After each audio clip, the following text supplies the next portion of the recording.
Modal 50.000, untung 1 juta per hari. Rujak cireng ini gurih dan nikmat. Bayangkan, sebuah pagi yang tenang di kampung kecil. Di dapur sempit, seorang ibu bernama Rina sedang mengaduk adonan tepung yang lembut. Tangan kirinya memegang sendok kayu, sementara tangan kanannya menaburkan potongan daun bawang yang wangi.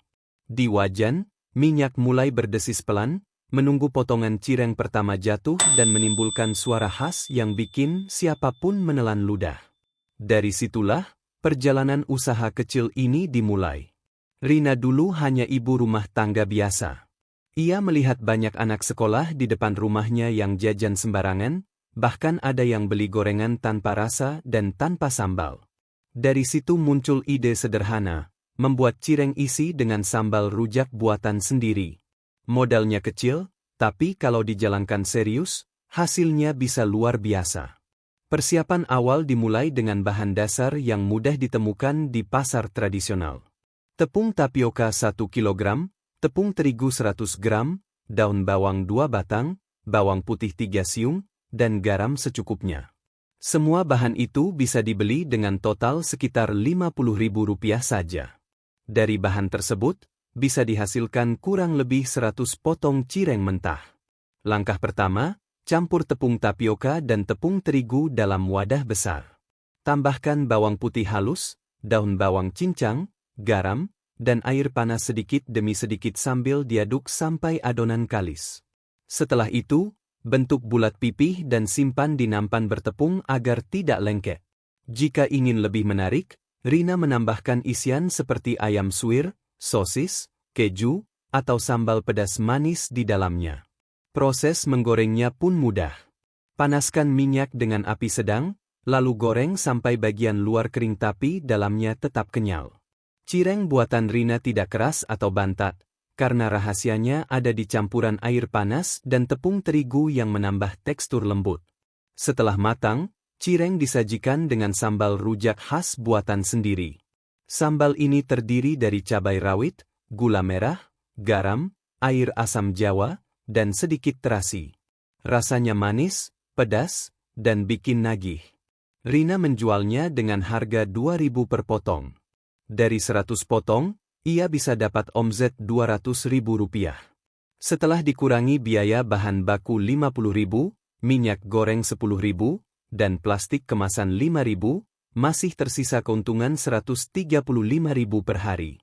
Jika dijalankan 5 hari saja, keuntungan bersihnya sudah lebih dari Rp1.000.000. Yang menarik, semua ini bisa dimulai dari dapur rumah tanpa perlu sewa tempat. Cukup meja kecil di depan rumah, spanduk sederhana bertuliskan cireng sambal rujak Bunda Rina, pedasnya bikin nagih, dan wangi gorengan yang memancing tetangga untuk datang. Rina selalu berkata, rezeki itu datang bukan dari besar kecilnya modal, tapi dari seberapa kuat keyakinan dan usaha kita. Ia selalu memulai pagi dengan doa kepada Allah, agar setiap gorengan yang ia jual membawa berkah, bukan cuma untuk dompetnya, tapi juga untuk hatinya. Namun, perjalanan Rina baru saja dimulai. Di balik aroma gurih cireng yang laku keras itu, ada tantangan besar yang siap menantinya. Pagi itu, antrean mulai terbentuk di depan rumah Rina. Anak-anak sekolah masih dengan seragam lengkap, berebut ingin jadi yang pertama mencicipi cirengnya. Dari dapur, suara minyak yang berdesis bercampur dengan tawa kecil pembeli yang tidak sabar menunggu. Aromanya wangi sekali, gurih dan menggoda. Rina sudah tahu, rasa adalah segalanya. Sekali pembeli merasa kecewa, mereka tidak akan datang lagi. Karena itu, ia tidak pernah sembarangan mencampur adonan. Setiap bahan ditakar dengan hati-hati, dari jumlah tepung, bawang putih, sampai kadar garamnya. Ia percaya, rahasia keberkahan usaha bukan cuma pada doa, tapi juga pada ketelitian dan kejujuran. Ia sering bereksperimen di malam hari setelah anak-anaknya tidur. Kadang menambah isi sosis, kadang mencoba keju parut, dan kadang membuat versi pedas isi ayam suwir. Dari semua varian itu, yang paling laris justru yang paling sederhana, cireng polos dengan sambal rujak pedas manis. Rasa asli yang tak pernah bohong. Sambal buatan Rina selalu segar. Ia menggiling cabai dan gula merah tiap pagi, bukan disimpan dari hari sebelumnya. Itu yang membuat pelanggan berkata, "Sambalnya kayak ada rasa cintanya, Bu." Rina hanya tersenyum. Ia tahu, cinta memang bahan rahasia di setiap adonan yang ia uleni. Harga jualnya tetap terjangkau. Rp2.000 per potong, atau Rp10.000 untuk 5 potong. Dalam 1 jam saja, cirengnya bisa habis 30-40 potong. Kalau dihitung rata-rata, dalam 3 jam jualan, ia bisa dapat omzet Rp150-200.000. Keuntungan bersih sekitar Rp100.000 setiap hari. Jika dilakukan 5 kali seminggu, hasilnya bisa mencapai Rp500.000. Dalam 2 minggu, ia sudah balik modal berkali-kali lipat. Dari sinilah, keajaiban usaha kecil itu mulai terasa. Rina tak lagi bingung mencari tambahan uang belanja, bahkan mulai bisa menabung sedikit demi sedikit. Namun, di balik manisnya keuntungan itu, ada tantangan baru. Rina sadar, rasa enak saja tidak cukup. Ia harus mulai berpikir bagaimana agar usahanya lebih dikenal. Karena di kampung sebelah, sudah mulai muncul penjual cireng lain yang mencoba meniru resepnya. Ia tak takut ditiru, tapi ia belajar bahwa persaingan bukan untuk dihindari, melainkan dijadikan cambuk agar terus berinovasi. Maka malam itu, Rina kembali menatap adonan di wadahnya. Di dalam tepung putih itu, ia melihat harapan besar dan rencana baru untuk mengembangkan usahanya. Namun, apa langkah berikutnya yang akan dilakukan Rina agar usahanya tetap laku keras meski mulai banyak saingan? Malam itu, Rina duduk di ruang tamu yang sekaligus jadi tempat usahanya. Di hadapannya, buku catatan kecil terbuka, berisi angka-angka sederhana tentang modal dan keuntungan. Ia sadar, untuk tetap bertahan, harus ada langkah lebih dari sekadar menggoreng dan menjual di depan rumah. Ia mulai mencari ide dari teman-teman arisan dan tetangga sekitar. Salah satu menyarankan agar Rina menjual lewat status WhatsApp dan grup warga. Awalnya Rina ragu, tapi akhirnya mencoba. Ia memotret cireng buatannya yang masih hangat, diberi keterangan sederhana, "Cireng sambal rujak Bunda Rina, pesan sekarang, pedasnya bikin kangen."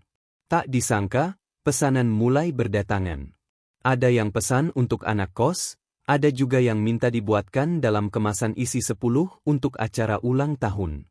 Dari situ, Rina mulai belajar tentang strategi promosi tanpa biaya besar. Ia membuat paket hemat dan bonus kecil seperti, beli 10 gratis 1. Strategi kecil itu membuat banyak pelanggan kembali lagi. Rina juga menyiapkan stok adonan mentah di kulkas agar bisa melayani pesanan mendadak. Ia membungkusnya dengan plastik transparan kecil dan menuliskan label sederhana menggunakan spidol hitam. "Cireng mentah siap goreng, buatan rumah Bunda Rina." 1 bungkus isi 10 ia jual Rp8.000. Dari situ, ia mendapatkan penghasilan tambahan setiap hari tanpa perlu menggoreng di tempat. Ia pun mulai memahami pola penjualan. Pagi hari paling ramai untuk anak sekolah, sore hari untuk warga sekitar, dan malam hari untuk pesanan online. Ia memanfaatkan jam-jam itu sebaik mungkin agar tidak kelelahan tapi tetap maksimal. Dalam seminggu, penjualannya meningkat 2 kali lipat. Jika sebelumnya hanya 100 potong, kini bisa mencapai 200 hingga 300 potong per hari. Rina menambah minyak goreng dan bahan baku, tapi tetap menjaga kualitas rasa agar pembeli tak pernah kecewa. Dari keuntungan harian Rp130.000, kini meningkat jadi Rp250.000. Dalam 5 hari kerja, penghasilannya sudah lebih dari Rp1 juta bersih. Semua itu dicapai tanpa sewa kios, tanpa karyawan, hanya dengan semangat dan ketekunan. Namun di tengah keberhasilan itu, datang tantangan baru. Permintaan yang semakin banyak membuat Rina mulai kewalahan. Ia harus memilih, apakah tetap bertahan sendirian di dapur, atau mulai melibatkan orang lain untuk membantu produksinya. Hatinya bimbang. Ia takut kualitas rasa berubah jika ada tangan lain yang ikut mengaduk adonan.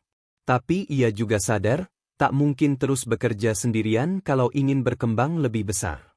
Malam itu, Di tengah aroma tepung dan bawang yang masih menempel di tangannya, Rina memejamkan mata. Ia berbisik lirih, semoga Allah memberi petunjuk jalan terbaik. Karena bagi Rina, setiap langkah dalam usaha kecil ini adalah bagian dari perjuangan mencari berkah, bukan sekadar keuntungan. Namun, keputusan besar harus segera diambil. Apa yang akan dilakukan Rina agar usahanya bisa terus tumbuh tanpa kehilangan rasa khas buatannya? Pagi itu, sinar matahari menembus jendela dapur Rina.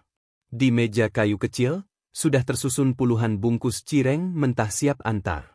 Di luar rumah, suara anak sekolah dan tukang ojek bersahutan. Semua menunggu giliran mengambil pesanan. Rina kini bukan sekadar penjual gorengan di depan rumah, tapi sudah jadi langganan banyak orang. Semenjak ia memberanikan diri melibatkan satu orang tetangga untuk membantu, produksi cirengnya meningkat pesat.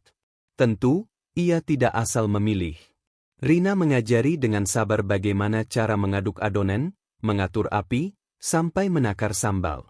Ia percaya, kalau niatnya baik, Allah pasti menjaga rasa dan rezekinya. Hari demi hari, pesanan terus bertambah.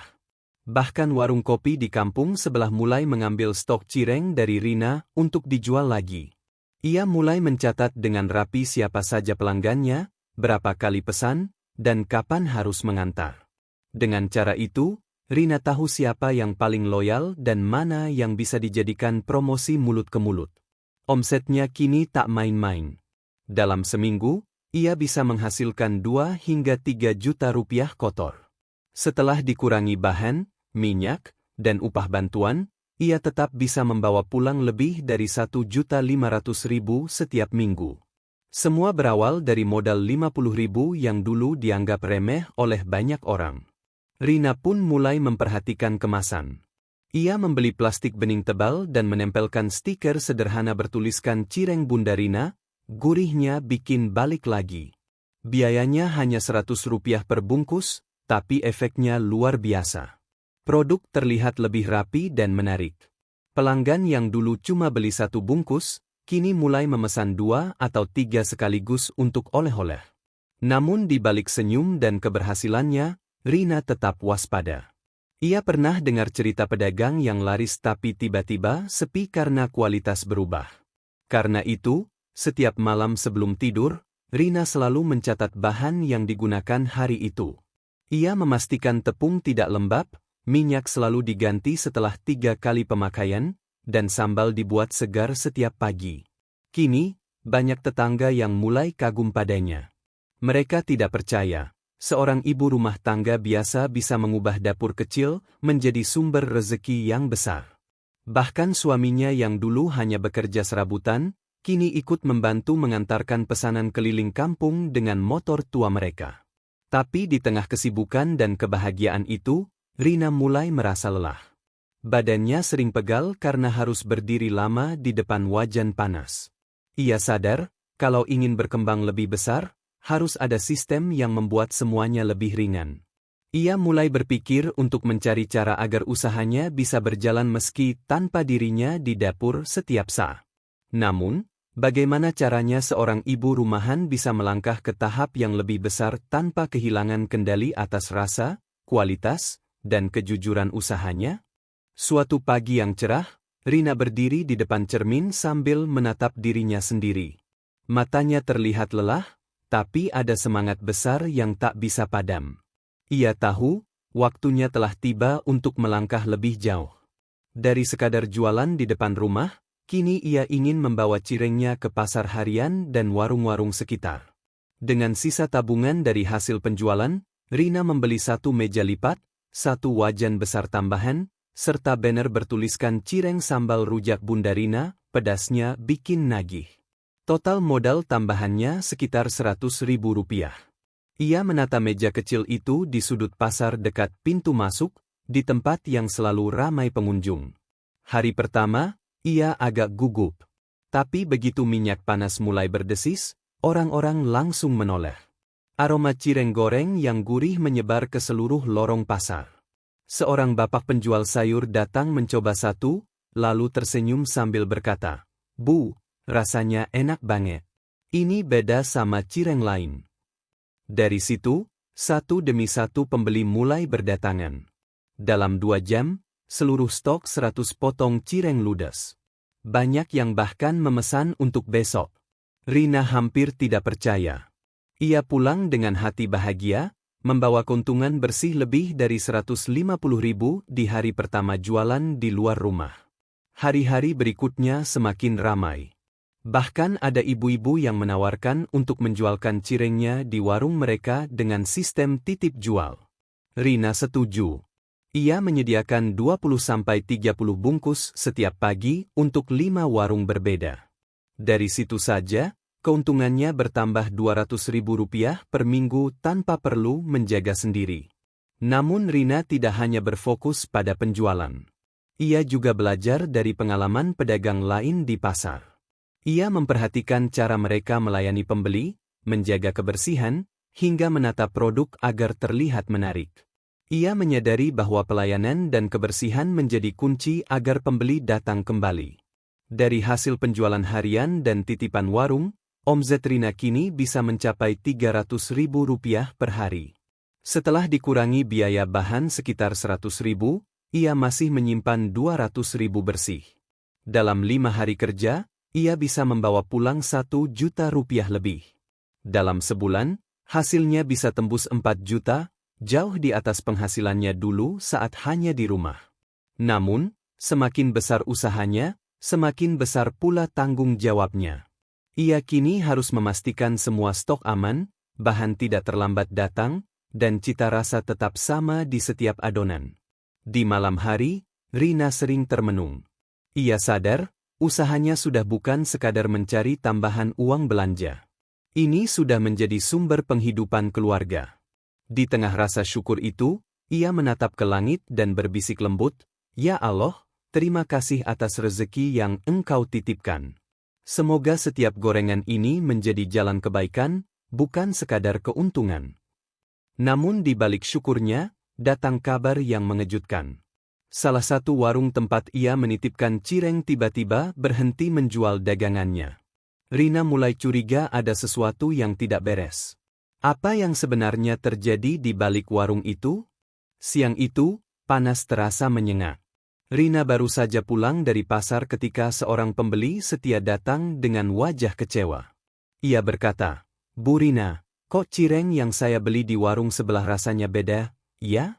Kurang gurih, sambalnya pun encer." Rina langsung tersentak. Ia tahu, hanya satu warung yang menjual cirengnya di daerah itu. Dengan hati berdebar, ia segera menuju ke sana. Benar saja, di etalase warung itu masih ada beberapa bungkus cireng dengan label mirip miliknya.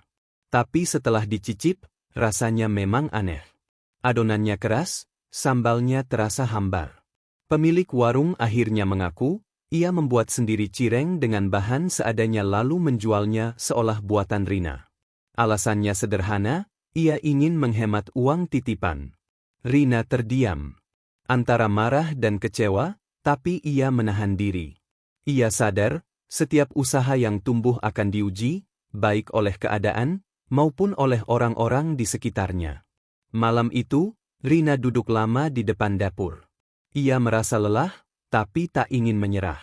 Ia memutuskan untuk berhenti menitipkan dagangan pada warung yang tidak jujur, lalu fokus memperkuat mereknya sendiri. Ia mencetak stiker baru yang lebih jelas bertuliskan asli buatan Bunda Rina dengan nomor WhatsApp di bawahnya. Ia juga mulai membungkus setiap pesanan dengan segel perekat agar tak bisa ditiru. Langkah kecil itu ternyata membawa hasil besar. Pelanggan justru semakin percaya, karena tahu cireng yang mereka beli benar-benar buatan tangan Rina. Dalam waktu seminggu, pesanannya naik 2 kali lipat. Banyak yang datang langsung ke rumah, bahkan ada yang memesan untuk acara pengajian dan arisan. Rina belajar bahwa dalam dunia usaha, bukan hanya rasa yang penting, tapi juga kejujuran dan kepercayaan. Ia bersyukur Allah memperlihatkan ujian ini lebih awal, agar ia bisa memperbaiki semuanya sebelum terlambat. Dari pengalaman itu, ia juga semakin cermat mengatur keuangan. Ia memisahkan uang modal dan keuntungan. Dari setiap 100.000 yang didapat, Ia sisihkan 20.000 untuk bahan baku, 5.000 untuk tabungan, dan sisanya untuk kebutuhan keluarga. Dengan cara itu, usahanya terus berjalan tanpa kekurangan bahan di tengah jalan. Kini, Rina bukan hanya dikenal karena rasa cirengnya yang gurih, tapi juga karena kejujurannya dalam berdagang. Banyak orang datang bukan hanya untuk membeli, tapi juga belajar. Ia tidak pelit berbagi ilmu, bahkan mengajarkan beberapa tetangga cara membuat cireng yang enak agar mereka juga bisa mencari penghasilan sendiri. Namun di balik senyum dan keberkahan itu, Rina mulai merasakan sesuatu yang berbeda. Pesanan semakin banyak, tapi tenaga dan waktunya terbatas. Ia mulai berpikir untuk membuat versi beku agar bisa dijual lebih luas tanpa cepat basi. Apakah langkah baru ini akan menjadi pintu kesuksesan berikutnya, atau justru membawa tantangan yang lebih besar? Malam itu, Rina tidak bisa tidur. Ia menatap freezer kecil di sudut dapur yang dulu jarang terpakai. Di kepalanya, terlintas ide yang bisa mengubah arah usahanya. Bagaimana kalau cireng ini dijual dalam bentuk beku? Gumamnya pelan. Dengan begitu, pelanggan dari luar daerah pun bisa menikmati rasanya tanpa takut basi. Keesokan harinya, ia mulai bereksperimen. Adonan dibuat sedikit lebih kering agar tidak mudah hancur setelah dibekukan. Cireng yang sudah dibentuk, ia goreng setengah matang, lalu ditiriskan dan dimasukkan ke dalam plastik kedap udara. Ia menulis label kecil. Cireng beku Bunda Rina, siap goreng, siap nikmat. Percobaan pertama berhasil. Setelah seminggu di freezer, cireng tetap kenyal dan rasanya tidak berubah. Ia mencoba menjualnya di grup WhatsApp, dan hasilnya mengejutkan. Dalam sehari, 20 bungkus langsung habis dipesan. Banyak yang bilang, ini solusi praktis untuk camilan anak-anak di rumah. Rina kemudian menghitung kembali biaya produksinya. Dari modal 50.000, ia bisa membuat 100 potong cireng. Setelah digoreng setengah matang dan dibungkus isi 10, jadilah 10 bungkus cireng beku yang masing-masing dijual Rp10.000. Total omzet 100.000. Setelah dikurangi modal dan listrik sekitar 15.000, ia mendapat keuntungan 35.000 per batch.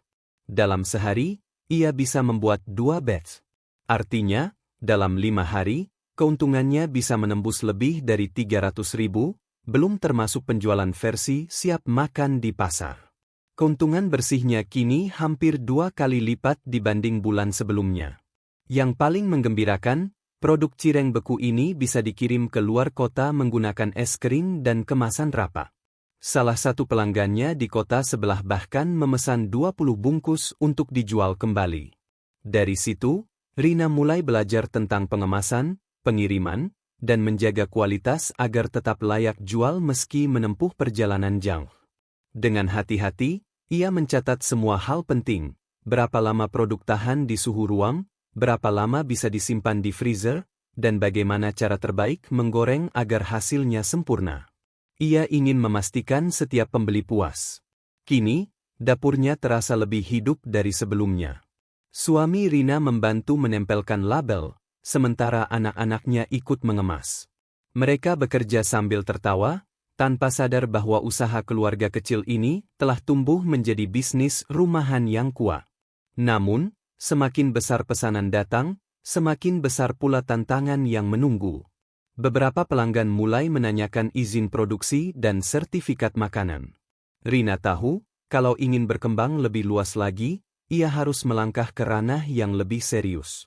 Tapi bagaimana caranya seorang ibu rumah tangga sederhana bisa membuat produknya resmi, bersertifikat, dan layak masuk toko modern tanpa kehilangan kendali atas cita rasa khas buatannya? Pagi itu, Rina duduk di teras rumah sambil menyeruput teh hangat. Di tangannya, ada brosur dari Dinas Koperasi dan UMKM yang dibawakan tetangganya. Isinya tentang pelatihan usaha makanan rumahan dan cara mendapatkan izin produksi pangan rumah tangga. Matanya berbinar. Mungkin ini jawaban dari doanya selama ini. Tanpa berpikir panjang, ia mendaftar ke pelatihan itu. Di sana, Rina belajar banyak hal baru. Tentang pentingnya kebersihan dapur, pengemasan yang higienis, serta cara membuat label produk yang sesuai aturan. Ia juga diberi panduan mengurus izin PIRT dan sertifikat halal. Semua terasa rumit di awal, tapi Rina tidak menyerah. Ia mulai menata dapurnya agar lebih rapi. Meja kayu diganti dengan meja stainless, alat goreng dan wadah adonan dipisah agar tidak tercampur. Ia membeli sarung tangan, masker, dan celemek baru. Semua hasil dari tabungannya sendiri, tanpa bantuan siapapun. Setelah beberapa minggu, akhirnya izin produksi pangan rumahan resmi dikeluarkan. Kini di setiap bungkus cireng Bunda Rina terpampang nomor izin kecil di sudut bawah label. Ia tersenyum haru saat melihat hasil kerjanya sendiri. Alhamdulillah, terima kasih ya Allah, akhirnya resmi juga, ucapnya lirih. Kabar itu cepat menyebar. Banyak warung dan toko kecil yang mulai percaya menitipkan produk Rina karena sudah bersertifikat. Bahkan toko oleh-oleh di kota sebelah menghubunginya untuk kerjasama. Mereka meminta stok tetap setiap minggu, minimal 100 bungkus cireng beku. Rina tidak pernah membayangkan, dari modal awal 50.000, kini usahanya menghasilkan omset jutaan rupiah per bulan. Ia sudah mempekerjakan 2 tetangga untuk membantu bagian pengemasan dan pembuatan sambal. Ia tetap menjaga cita rasa dan kejujuran sebagai fondasi utama. Kini, cireng Bunda Rina tidak hanya jadi camilan favorit di kampungnya, tapi juga mulai dikenal di kota sekitar. Ia membuat akun media sosial sederhana untuk promosi, menampilkan proses pembuatan yang bersih dan alami. Hasilnya, banyak pembeli baru datang lewat pesan online. Namun di tengah keberhasilan itu, Rina tidak pernah lupa dari mana semuanya dimulai. Dari dapur kecil, wajan tua, dan niat tulus untuk membantu keluarga. Ia tahu, setiap rezeki yang datang adalah titipan dari Allah, dan akan hilang jika disertai kesombongan. Karena itu, ia tetap rendah hati, tetap bangun pagi, tetap mengaduk adonan dengan tangannya sendiri. Malam itu, Rina menatap dapurnya yang kini penuh dengan aroma gurih cireng dan cahaya hangat lampu neon. Air matanya menetes, bukan karena lelah, tapi karena syukur. Ia teringat masa-masa dulu, saat hanya bermodal Rp50.000 dan harapan kecil yang nyaris padam. Kini, harapan itu telah tumbuh menjadi ladang rezeki yang luas. Dan Rina tahu, perjuangan belum selesai. Ia masih ingin berbagi ilmu, agar semakin banyak ibu rumah tangga lain yang berani bangkit, memulai usaha dari nol, dan meraih rezeki dengan cara yang halal dan penuh berkah. Karena di balik setiap gorengan sederhana, ada cerita perjuangan, doa, dan cinta yang digoreng bersama hangatnya keyakinan pada kuasa Allah.